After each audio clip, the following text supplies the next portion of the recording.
So, thank you so much for joining us. I'm Pete Burden, and I'm your host today on the Healthy Power Alliance podcast.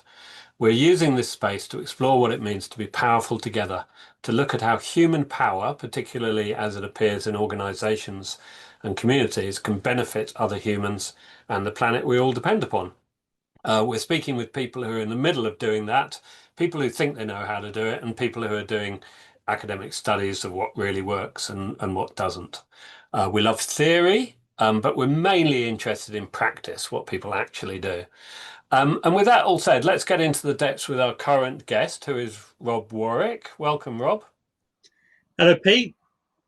Thank you for coming. Thank you so much. Rob and I, we've known each other for a long time, haven't we? We even wrote a book together back in the day. Yep. But let me introduce you a little bit for the audience. So I think I first met you when you were working at the NHS still.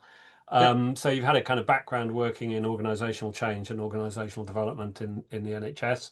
But after that, you were working for a number of universities, and you're currently a professor of management and organisational learning at the University of Chichester in the UK. But you're still a practicing kind of OD practitioner as well, as I Yep. understand it. You've written several books on the topic, Yep. and done lots of exciting things like that. Done some consultancy, executive education, and all of those kind of things.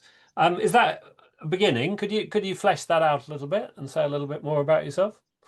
I think that's a pretty good summary. I've always been fascinated by the shenanigans of organisational life and what we can do in that space. So I'm a Lovely. professor of shenanigans of organisational life. Very good. It should all be called shenanigans. That's very good. Um, so, um, as I said, we wrote this book together a while ago, and I'd be interested to talk maybe a little bit about some of the ideas that are in there, but mainly, be interested to hear about your current practice in education and the work you're doing. So, do you want to tell me a little bit about your roles at the moment? So yeah, I am actually the professor of management and organisational learning. I research in areas of ethics, power, action research as a way of uncovering and exploring these sorts of topics. Um, in terms of teaching, I'm interested in ethics, business ethics, and the practice of ethics. Um, I'm the chair of the university's research ethics committee to ensure research integrity, and that's quite a high-profile role actually across the university. Um, and I run a senior leaders MBA program based upon an apprenticeship framework, and I'll probably draw upon that experience in exploring power. But yeah, in essence, that's my sort of day-to-day practice in research and teaching. Lovely, thank you. And therefore you're linking kind of power and ethics, and as you said, often in a business context. So when you're working with the MBA students and Yeah, things like that, it's about how power plays out in practice, I'm guessing yeah, in business organizations. yeah. Mm. How a few people, get on with each other, don't get on with each other, what moves and gestures and what they say and how that expresses itself and how we can think about that usefully in the sense of the power between people. And I mean usefully in the sense that it gives people, how does this give agency and choices to people so they can work more effectively. That sounds great. Could we flesh that out a little bit in a minute? I just wanted to say that from the point of view of the podcast, we know when we set out doing this that the word power is highly contested in kind of academia. There's lots of different ways of understanding it. So we're using this very simple definition, which is the ability to accomplish goals or get our needs met. That's what we think of when we talk about power. And then when we talk about healthy power, we talk about getting our goals accomplished or our needs met in a way that actually increases other people's ability to Yeah. do the same thing.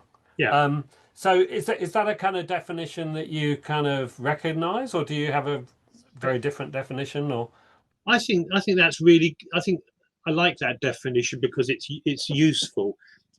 If people want to delve into it, there's a brilliant book by Stephen Luke's just called Power, and he takes all sorts of different perspectives of it and all different sort of theories and ideas. I guess if I was going to, the one that a way that I sort of conceptualize it. It goes back to a sociologist called Norbert Elias, that not a lot of people have heard of, but he was a brilliant sociologist, and he likened power to like lots of sort of elastic bands between people. That there's no one that has absolute power. In some respects, it's a bit like a plasma that exists. So there's no finite power, but there are sort of tensions, and there are ways of expressing power that are really quite useful. The way of thinking about it is really quite useful in the sense that it's sort of lots of these sort of like elastic bands that exist between people. Kind of connections and relationships is what's coming to my mind. A very relational side of things. So we're in a kind of web of power, is how you're thinking about it. Yeah. And it'd be good to talk about that more. I mean, but also I'd love to kind of relate that to your current work and all, how you move through the world of doing research and education using that kind of framework. But what about also your kind of personal experience? I mean, when did you first start thinking about power as a human being? I think it was in the late 1990s. I was newly appointed to a post in the National Health Service. I can remember it. I can remember it to this day. I was at a very prestigious university. I'm not going to say which one. And we were working on what we call a Category 3 laboratory, microbiology laboratory, which is for sort of high risk specimens. And I had a meeting with the principal investigator. Now, this principal investigator was a Chinese American woman, and her office was immaculate, was pristine, and we were sitting in a sort of a low down sort of coffee area, sort of coffee table, and some low chairs, and we had a disagreement, a very, very profound disagreement. And I remember what she did, and it wasn't an expression of power through voice, it was an expression of power through action. And she stood up and she leant against her table, and she was quite a small woman, but the way that she sort of expressed herself, the way that her body sort of formed, it felt very visceral, that I was almost being attacked. She leant in your over, place kind of thing, do you mean? Yeah. She leant over and picked up the phone and phoned up my chief executive. Essentially your boss kind of thing. That's it, yeah. So it probably lasted about 5 minutes, but this, as I tell the story, I can feel my sort of the capillaries opening up. Yeah. So, as well as the words that were said, but there weren't very many of them, it was the actions and the posture and the expression in a very visceral way. That was my sort of, I thought, there's something going on here and I need to know more about it. So as you say, very visceral, very real, and also kind of very relational as well in the way we were talking about it before. And what was the I mean, not necessarily what was the outcome, but what steps did you take? Because we're interested in practice. What happened? So the steps I took, I could feel myself watching myself. It was almost like a meta experience. I was experiencing it, and I had a sort of almost like an out of body type thing. I could see myself in this situation as a way of sort of control, really, an agency of myself in the moment. So I stuck to my guns because I knew I was right. I'm not just no, I'd done my work beforehand, and it was about responsibility when things go wrong. So I got to know exactly what the right answer was going to be, and and it ended up we came to an accord, and thereafter, when I saw her, we sort of scurried past each other in the corridor, never really acknowledging each other. Again, kind of thing. Yeah, yeah. Great. Okay, that's a lovely example, yes, of how it all kind of happens in practice then. So, well, I mean, what do you think that could teach us about power then? Or are there other things we misunderstand about power more generally? I think if you look at power in the biggest sense of the word, so sometimes with students, I talk about, you can't walk into a room without expressing power. We have choice about the way that we do that. You can open the door and you can walk in, and some people have this sort of a form of like magnetism. People will turn their heads. Now, that doesn't, some people are naturally not so much gifted, perhaps it's not a gift, but sort of are very natural about that. I remember seeing I was in a room once at the Royal Society many, many, many years ago, and I think it was Peter Jay, the former UK ambassador, came in, and it was David Owen, sorry, Dr. David Owen. He came into the room, and then everybody sort of looked around and turned their heads to watch him. It was quite extraordinary, and you feel as if power isn't just shouting at people. It's not all of those things you sometimes see in those crass movies. It's how you walk into a room. It's it might be a look, it might be a shrug, it might be sort of an embrace, or it might be just a few words. It might be words that you write on a page that is going to be picked up months, years, decades down the line. So I think when you think about power, think about it writ large, everywhere kind of thing. Yeah. Yeah. And in every interaction, basically, you're seeing it. Yeah. Even town planners, how they organize roads, paths, parks, the physical structures that we interact with, they're all expressions of power. Everything is power laden. Yeah. In that sense. Yeah. Okay. Gender as well, all forms, all parts of human relating. Lovely, great. Okay. So could you talk then a little bit about maybe about your teaching and the work you do with students and how you bring this understanding into all of that? I'm conscious I've been a bit existential today. No, but it's important to get some of that kind of context, yeah. Yeah. I guess I'm going to focus number one on generally being a lecturer, and then my specific practice on the MBA program. One of the things I'm really aware of, I work with undergraduate students, postgraduate students, and doctoral students. I think whenever you are with a student, there is an inevitable power play going on, and there can often be a vulnerability. There's often in the process of learning is a vulnerable process. And as a teacher and as an educator, I think there's something really important about treading softly, treading really lightly, because you never know what harm you're going to do.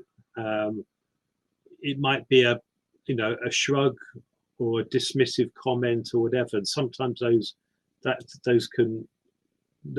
comments and gestures can be with people for decades, and So I sometimes work with students that have come back to education after many years, and sometimes they got to where they got to despite and not because of their formal education.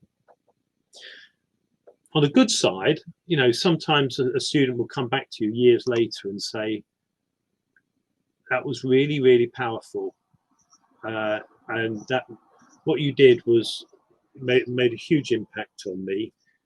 But the thing is, it's happened to me quite a few times. I can't remember what they are.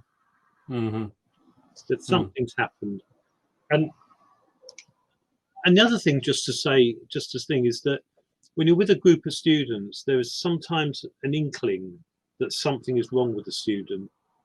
There's something it's not. There are no words, but sometimes you can just tell that something's not quite right. And if you follow your instinct in that and have a word with them at a break or whatever, you know, all sorts of things can unravel. Can come out. Yeah. So a bit like another version of the David Owen thing, in that you're sensing something. Everyone's kind of sensing something instinctively when he comes into the room, but you're saying the same kind of thing. You can sense things with students. I mean, what I'm curious about is when you, as you say, you can't, it might be the slightest thing you do when you're interacting. And I liked what you said, that learning is very vulnerable process. I mean, in order to learn, we have to be vulnerable. I completely understand that.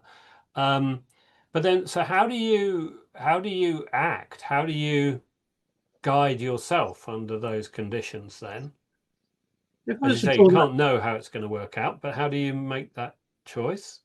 If I draw myself that example I gave when I was in that principal investigator's office, and she was calling the chief executive. I think there's something about being hyper aware of yourself and looking at being aware of yourself in the moment, but also being aware of how one is. Norbert Elias, going back to Norbert Elias again, he would call that involvement and detachment, that being involved and detached at the same time. And that's sort of almost like a form of moment by moment reflexivity. And just say, because reflexivity is a technical word, essentially. Say a little bit about what that word means to you. So if we think about reflection, we're thinking about, what did we do yesterday, or what did we do last week, or 10 minutes ago? And reflexivity is something similar, but it's deeper. It's deeper in the sense that we're interested in our own thoughts, but also our actions, and how our actions come to affect our thoughts. And done well, this is something that one does, in the moment. I mean, if you want to read about reflective practice, Donald Schoen has done a really, really good book about the reflective practitioner.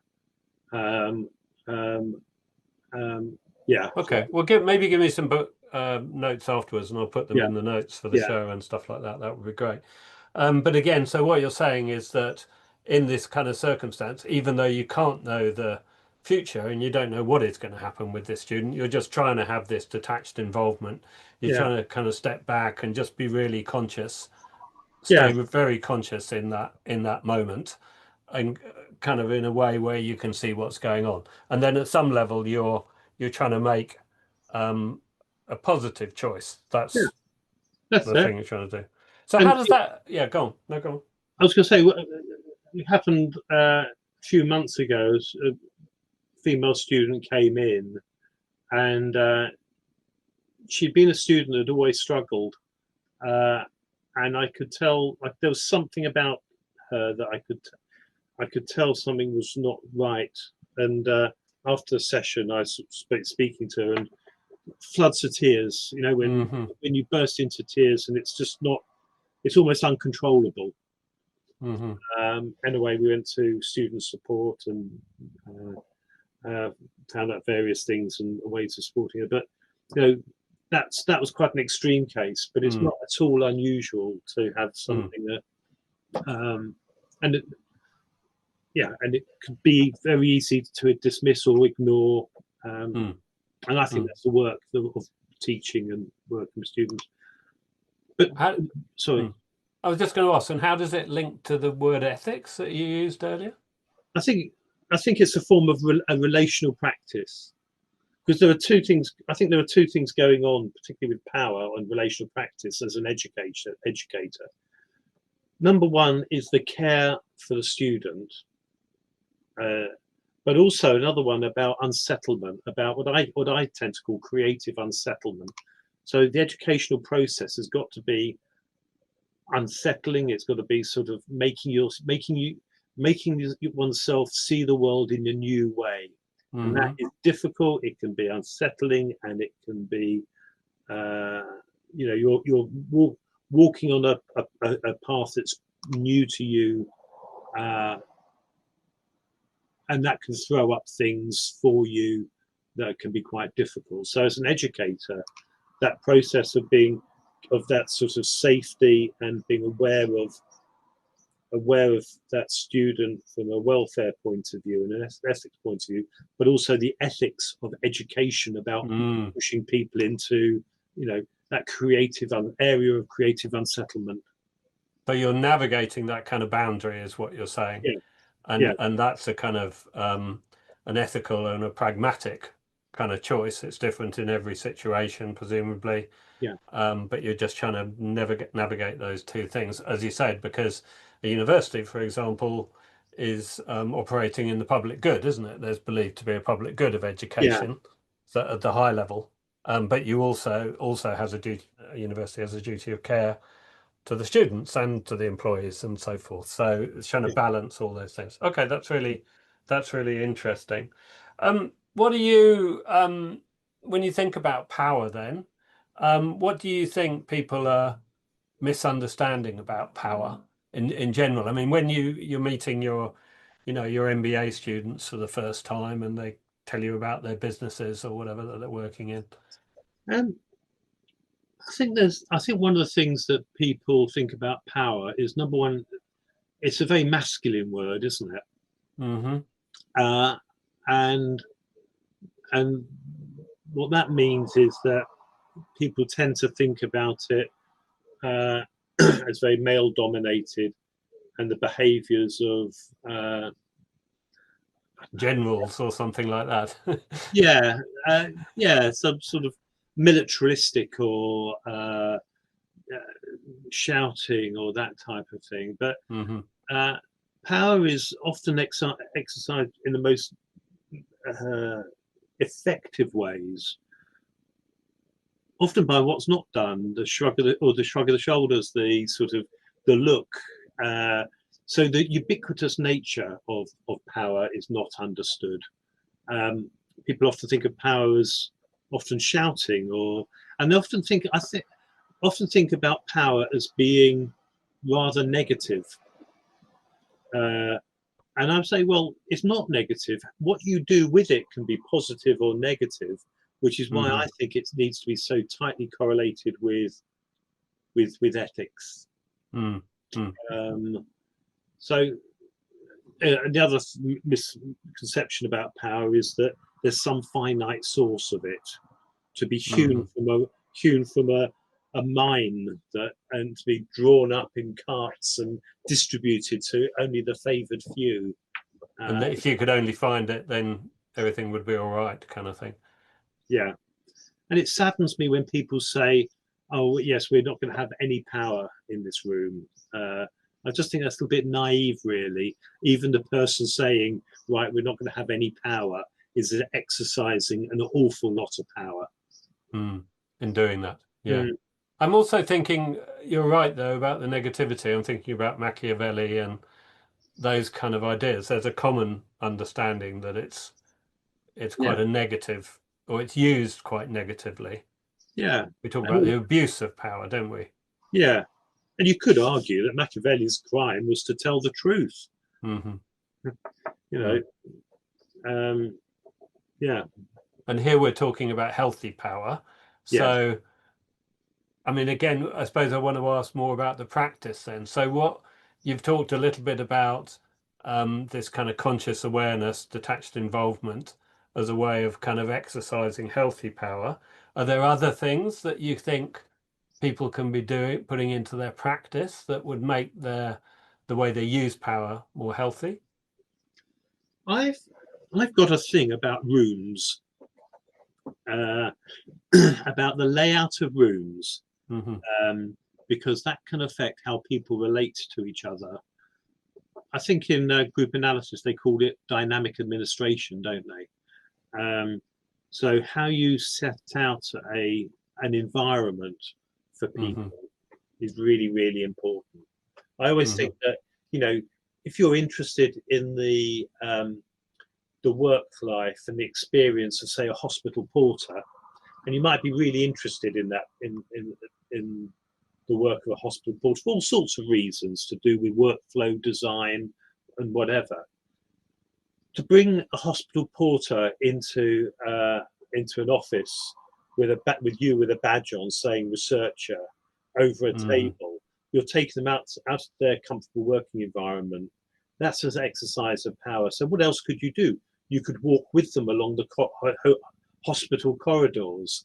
You could Mm. your The exercise of power has to be also an awareness of environment and context as well. Mm. Mm. Mm. Yeah, I remember IDEO, the American consultancy, has done work in this area, hasn't it? And they, one of the things I think they did was they put their consultants, made them lie on hospital beds and be Yeah, moved around to get the yeah, real experience of what it's like to be a patient, rather than, studying it for as a person in a white coat, essentially a person in a white coat who comes in and kind of explores it. So there's again an embodied experience yeah. of power, Yeah. which is really really helpful.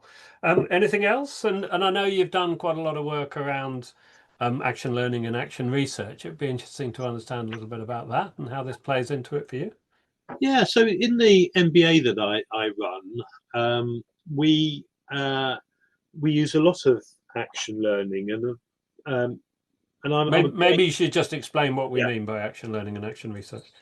So so in terms of action learning, it's a form of facilitated group coaching where you get a group of people, ideally who see the world very differently. Perhaps they've had different walks of life. They've um, and with a coach, with a facilitator, um, each one brings a problem to the group, and they basically, with some really, really good questions, they explore the issue, the problem that the person brings, with a view that the person who brings that problem will take an action. They'll go back into the workplace and do some form of action, and the next time they'll meet, they'll come back and say, "Oh well, this is what happened," and then they can have another really good conversation around it and take further action. And the role of the facilitator or the action learning sector, the facilitator, is basically, the way I see it, is to create a context where there's really good support, but there's also really good challenge. And it's a bit like this plasma that sits in the Mm. room that, if there's too much support and not enough challenge, it's all a bit cozy. Too much challenge, not enough support, it can be really awful. But that sort of really good supportive area for people in a trusting way to explore some very, very difficult work related problems. Mm. So, and again, it reminds me of what you were saying about the vulnerability. So Mm. there's something about people becoming vulnerable in that setting. Yeah, and you've got to be able to create the context of trust and support. That's so important. And when I've run action learning sets, the trust and friendship that can be created lasts for years and years and years, and Mm. it feels a real responsibility and a privilege. Mm. Not And what do you, always. Sorry. no, go on. I was just going to ask, and what are you really trying to achieve then, would you say, in those kind of sessions as a facilitator? I think if I to go back to the idea of power, Mm. one of the things that restricts our power more than anything is what happens between our own ears. that we don't realise the opportunity and the what one might call as a metaphor the geography of power that we inhabit. And if we don't understand the geography, we don't understand the choices that we have available to us. You know, where are the areas that things are possible? Where are the areas that actually we don't want to go to because it's just like a cliff face? And if we can understand the areas of possibility, we create agency for ourselves. And when we create agency, then we can actually we can achieve things. And it's a very, very practical way of exploring power in a way that means something to people. All too often, if you were to read that, Stephen Luke's book on power, it is very, very theoretical. It is very theoretical. This, what I'm talking about in terms of action learning, is inherently practical and based upon the individual's real world that matters to them, in which they have a stake in the outcome. So it really matters to them. It becomes very important to them. Yeah. And again, I'm thinking about the vulnerability that's required to do that. And as you said, that needs trust. And then you're talking about how through that mapping. So what I heard was about the geography, as you say. And you said earlier about how sometimes people think that power is a limited resource. So an example, would it be something like, if you think that there is no power, then you automatically haven't got any agency. Yeah. Because if it's a limited resource and somebody's already got it all, well, yeah. You've robbed it from yourself. You've denied yourself the opportunity of doing something. Now, it may be true that your agency is very small for all sorts of reasons, but you still have some choice. How does that play out again then in organisations and in because in organisations often we have kind of a number of different roles and there's a hierarchy and so forth. So the senior people, I mean, there is some truth to it, isn't there, that the senior people have more power. So how does that play out then, do you think, in terms of, or how could it helpfully play out when you're talking in an action learning set and people are thinking about these things? What do they do that gives them more agency? I mean, I can give you an example. I'm going to change the names and all the rest of it. But I was working with an NHS doctor, sort of doctor worked in the UK Health Service. And he wanted to introduce a new type of operation. He was an expert in this particular discipline. And the change he wanted to make would make the procedure go from a 3-day inpatient stay to an outpatient, whereby the person would come in the morning and go out in the afternoon. So it would be significantly cheaper. The outcomes were also a lot better. So clinical outcomes a lot better. But in the hospital, he couldn't work out why people kept saying to him, no, we can't do this. Now, he was an important surgeon, a consultant surgeon, and the people were denying him this were from different disciplines like nursing. I think estates were involved in it as well for some reason, and another area as well. So you would think that he had a lot of power, that he could go up the chain to the medical director, that could go down and whatever. But that's not how hospitals or systems really work. So what we did over the course of quite a few months is that the group asked some really good questions, and then it enabled him to see the world from a nursing perspective or from an estates perspective. And they thought, I remember him saying, he said, I think I know now why nursing might be concerned about this. Hmm. So what he could do is to work with that knowledge um, uh, and power that that knowledge gave him to to drop down some of the barriers, not eliminate them. So Hmm. I remember once he came back and said, "What we've done is we've suggested that we're going to do a pilot for so and so months with so and so category of patients, and over the course of those months, gradually those barriers of those no's were sort of evaporated." Hmm. Um, and that's a I think that's a good example of action learning being able to be used to enable people to effectively and ethically navigate navigate and use their power on the basis of how they understood themselves, but also other people. The geography Mm. again. I love this metaphor of the geography. I think it's really useful.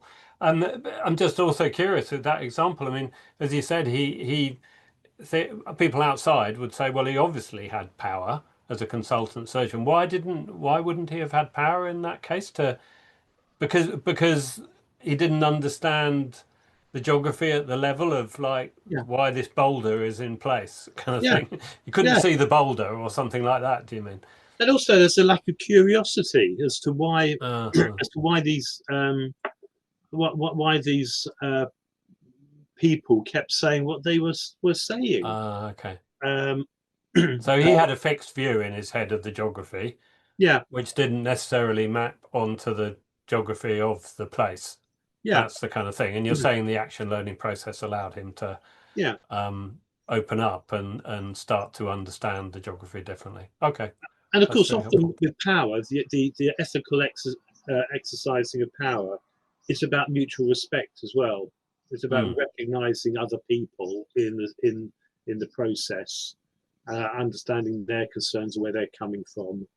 Um, and it's a form of dynamic negotiation that's mm, often unsaid. Meaning that, for example, in this case, he might have been approaching it from the point of view of kind of power over, Yeah, trying to get people to do things, whereas it sounds like there was a shift to kind of understanding that they had needs as well yeah, that needed to be met. And then once everybody's needs were met, then the barriers kind of dissolved or that's disappeared. it. Yeah. Okay. All right. Very good. Okay, lovely. Well, we're moving towards the time we probably need to kind of wrap up, but I wanted to give you a couple of chances really to say anything else you wanted to say about power and healthy power. Anything else that kind of comes to mind? Um, I just like the idea that we are talking about healthy power of the of what is our agency uh, in organisations, and particularly there are groups in our society that take power as an assumed right, and but I'm interested in those people that for whom power is something new or is something uh, that they haven't really thought about. So those people that it's their assumed right, you know, perhaps they've had a certain education, they've had certain access to privilege, but actually, to think about healthy power, there are societal reasons that this is a good subject and an important subject to be Hmm. explored. Hmm. So just talking about it and spreading the idea is worthwhile. But Yeah, that's music to my ears, of course, because that's what we've been trying to do with this. Anything else you want to add, or is that? I think that's it. Thank you. That's lovely. Well, thank you ever so much. Been fascinating as usual talking to you. Very, very interesting. For the audience out there, this may be, I'm not quite sure, this may be one of the last episodes. This is episode 20, I think, that we've done over the last year and a half or so. But we'll see. If you continue to look on your podcast platform, maybe some more episodes will pop up. But again, Rob, thank you so much for coming. Thank you, Pete. Been great to have you here. And thank you to all the listeners out there. And we'll see what happens next. Yeah. Thank you.